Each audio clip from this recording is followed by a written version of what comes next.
Mawimbi ya upinzani mchana wa leo yamevuma katika kaunti za Makueni na Mombasa, injili ikiwa ni kuhakikisha Rais Ruto anahudumu kwa mhula mmoja. Hii ndio timu inaenda kumaliza ukabila wa Zakayo aende nyumbani one. Hii ndio timu inaenda kumaliza wizi wa Zakayo aende nyumbani one. Mnakubali tumpeleke nyumbani?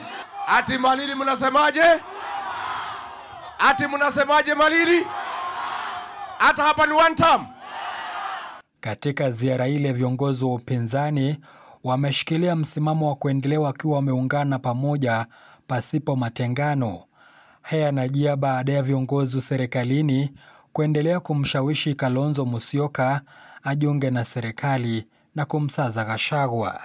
Wakati watoto waliuawa 2023 na kumbukeni, tumesaidia ndugu Raila miaka ngapi? 15.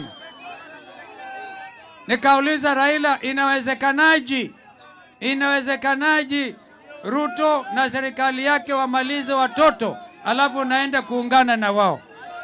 Na washukuru kwamba nyinyi mmekataa Kalonzo akiingia serikali ya umwagikaji wa damu.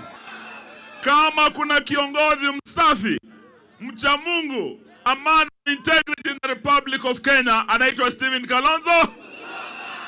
Munaweza kubali mtu ana mikono misafi kama ya Kalonzo ashikane na watu wana mikono ya wizi?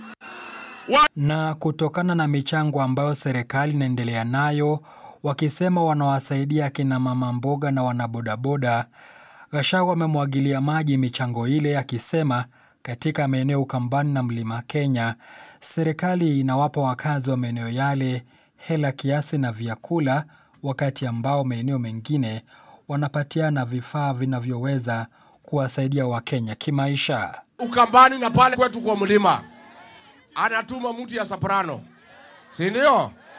Pelekea watu 500 wakunywa pombe na maharagwe, si ndio? Pale kwake tumeona leo ametuma mtu ya Soprano, pelekea vijana bodaboda, pelekea posho mill, pelekea mitungi ya maziwa, pelekea sharahani, vitu ya maana. Lakini Wakenya wengine anawabeba ufa. Jana mmekuwa hapa Kitui, munaleta 500 na maharagwe. Leo ametumana kwake bodaboda, posho mill, vitu ambaye naweza saidia watu. Ni mkabila si mkabila? Ako na madharau hana madharau? Siku ya Jumamosi upinzani wanatarajiwa kuendelea kurindima siasa zao kaunti za Pwani. Don't let your country be messed up by Ruto. Zablon Macharia, Undugu TV.